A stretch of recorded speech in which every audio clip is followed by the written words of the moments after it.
ഇവളെക്കുറിച്ച് ഒരുപാട് ആൾക്കാർ പലതും തെറിയും വെച്ച് നടന്നിട്ട് ഈ സാധനം ഒരു 2 ദിവസം കഴിഞ്ഞാൽ മറക്കും. അല്ലാതെ ഇതിൽ നിന്ന് ഒന്നും ഉണ്ടാവുന്നില്ല. ഇതിൽ നിന്ന് ശരിക്കും യഥാർത്ഥത്തിൽ പുരുഷന്മാർക്ക് മെൻസ് കമ്മീഷൻ എന്ന് പറയുന്ന സാധനം യഥാർത്ഥത്തിൽ രാഹുൽ ഈശ്വറും കുറച്ച് ആൾക്കാർ മാത്രം ഉന്നയിക്കുന്നതല്ലാതെ ഒരു മുഖ്യധാര മാധ്യമങ്ങളും ഇതിനെക്കുറിച്ച് പറഞ്ഞാൽ കേട്ടില്ല. അതായത് നിങ്ങൾ ആലോചിച്ച് നോക്കൂ, ഒരു സ്ത്രീ വെറുതെ ഒരു വീഡിയോ ഇട്ടിട്ട് അവൻ്റെ ജീവിതം മുഴുവൻ നശിപ്പിച്ച കൊന്നിട്ടും ആ സ്ത്രീയെ ഇവിടെ കിടന്ന് കുറച്ച് പാവാളുകളും കുറച്ച് ശ്രീലക്ഷ്മി അറക്കലെ പോലുള്ള കുറച്ച് ഫെമിനിസ്റ്റുകളും കിടന്നിരുന്ന് ന്യായീകരിക്കണം. സ്ത്രീയും പുരുഷനും തമ്മിൽ കോൺഫ്ലിക്റ്റ് വരികയാണെങ്കിൽ അത് സ്ത്രീയുടെ ഭാഗത്ത് മാത്രമായി സ്ത്രീയുടെ ഭാഗത്ത് മാത്രം സംസാരിക്കണം എന്ന് പറഞ്ഞ ഒരു ആശയമാണ് ഫെമിനിസ്റ്റുകളുടെ ആശയം. അപ്പോൾ അതിന്റെ മുമ്പിൽ ബദലായിട്ടുള്ള ഒരു നിയമപരമായിട്ടുള്ള ഒരു കമ്മീഷൻ വേണമെന്ന്, മെൻസ് കമ്മീഷൻ വേണം എന്ന് പറഞ്ഞിട്ടുള്ള വാദം എന്ന് പറയുന്നത് ജെന്യൂനായിട്ടുള്ള വാദമാണ്.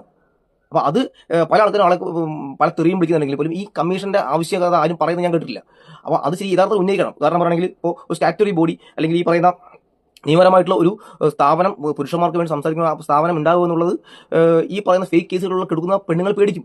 ഇതൊരിക്കലും ഒരു സ്ത്രീയെ ദ്രോഹിക്കാനോ ഒരു സ്ത്രീയുടെ അവകാശങ്ങൾ ഹനിക്കാനോ അല്ല.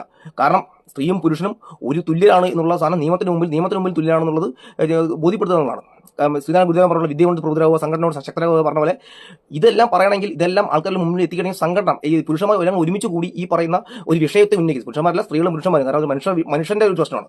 അപ്പോൾ ഇതെല്ലാം സംഘടിച്ച് ഇതൊരു വിഷയമായിട്ട് സമൂഹത്തിന് മുമ്പ് അവതരിപ്പിച്ച് മെൻസ് കമ്മീഷൻ വേണമെന്ന് ഈ രാഷ്ട്രീയ സർക്കാരിനെ ഏത് സർക്കാരിനെ ബോധിപ്പിക്കുക എന്നുള്ളതാണ് വേണ്ടത്. അപ്പോൾ അങ്ങനെ ചെയ്തു കഴിഞ്ഞാൽ അവർ ഈ നടത്തരും നിങ്ങൾക്ക് നമ്മൾ വോട്ട് തരണമെങ്കിൽ നമുക്ക് ഇങ്ങനെ ആവശ്യമുണ്ട്, നമുക്ക് മെൻസ് കമ്മീഷൻ നമ്മുടെ ഇതിനു വേണ്ടി നമ്മൾ ചെയ്യണമെന്ന് പറഞ്ഞിട്ടുള്ളൊരു ആവശ്യമായിട്ട് മുന്നോട്ട് വയ്ക്കുമ്പോൾ തീർച്ചയായിട്ടും ആ സർക്കാർ നമുക്കൊണ്ട് ചെയ്യും. അപ്പോൾ നമ്മളിത് വ്യക്തമായിട്ട് പറയാതെ കുറേ ആൾക്കാർ തെറിയും വിളിച്ചിട്ട് കാര്യമില്ല.